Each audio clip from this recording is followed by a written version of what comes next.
வணக்கம். இன்றைக்கி நம்ம சேனலில் கிட்ஸ்க்கு ரொம்ப ஃபேவரட்டான ரொம்ப பிடிச்ச குயிக்காக ஈஸியாக சிம்பிளாக செய்யக்கூடிய பீட்சா தான். அது வந்து வீட்டில் இருக்கிற பொருட்களை வச்சே எவ்வளோ குயிக்காக பண்ணிடலாம் அப்படிங்கிறது தான் நம்ம இந்த வீடியோவில் பார்க்க போகிறோம்.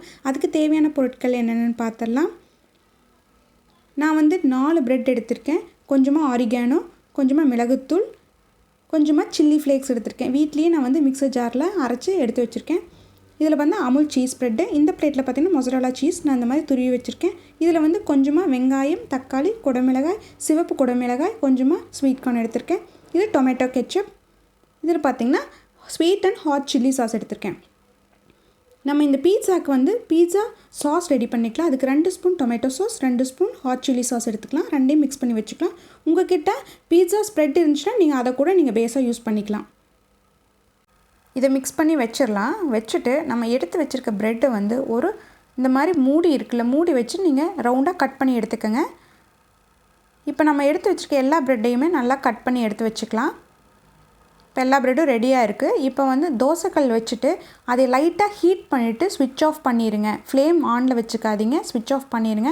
ஏன்னா நம்ம எல்லா ப்ரெட்டுக்கும் அதோட பேஸ் எல்லாம் போட்டு சாஸ் போட்டு ரெடி பண்ணுறதுக்குள்ளே ப்ரெட்டு கரிஞ்சிரும். அதனால் ஸ்விட்ச் ஆஃப் பண்ணிவிட்டு எல்லா ப்ரெட்டையும் இந்த மாதிரி அரேஞ்ச் பண்ணி வச்சுக்கலாம். அரேஞ்ச் பண்ணி வச்சுட்டு நம்ம ரெடி பண்ணி வச்சுருக்க சாஸை வந்து இது மேலே ப்ரெட்டில் அப்ளை பண்ணிக்கலாம்.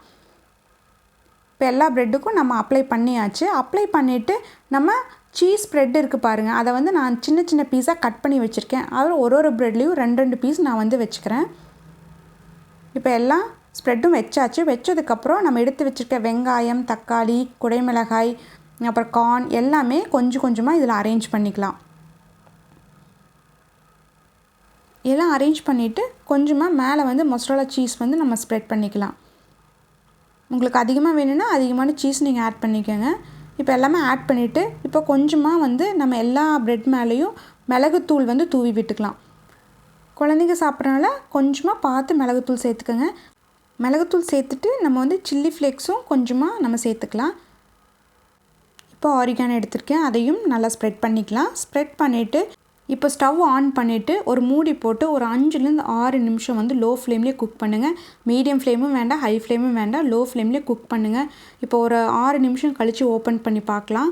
நம்மளுக்கு வந்து அருமையான ப்ரெட் பீஸா ரெடி ஆயிடுச்சுங்க. அந்த ப்ரெட் வந்து பட்டரில் டோஸ்ட் ஆகி அடியில் வந்து கொஞ்சம் கிறிஸ்பியாகவும் மேலே வந்து அந்த சீஸ் எல்லாம் நல்லா மெல்ட் ஆகி நல்லா அந்த வெஜிடபிள்ஸோட மிங்கிளாக இருக்குது பாருங்கள்.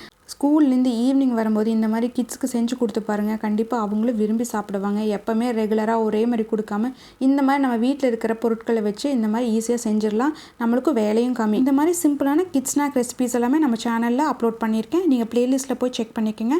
அன்குக்டு சாலட் ரெசிபீஸும் நான் அப்லோட் பண்ணியிருக்கேன். நீங்கள் அதில் செக் பண்ணி பார்த்துட்டு நீங்கள் வீட்டில் ட்ரை பண்ணி பாருங்கள். கண்டிப்பாக கிட்ஸ் வந்து விரும்பி சாப்பிடுவாங்க. ட்ரை பண்ணி பார்த்துட்டு மறக்காமல் நீங்கள் கமெண்ட் செக்ஷனில் கமெண்ட் பண்ணுங்கள். ஃபர்ஸ்ட் டைம் நம்ம சேனலை பார்க்குறீங்கன்னா சப்ஸ்கிரைப் பண்ணுங்கள். பக்கத்தில் இருக்கிற பெல் ஐக்கானை கிளிக் பண்ணுங்கள்.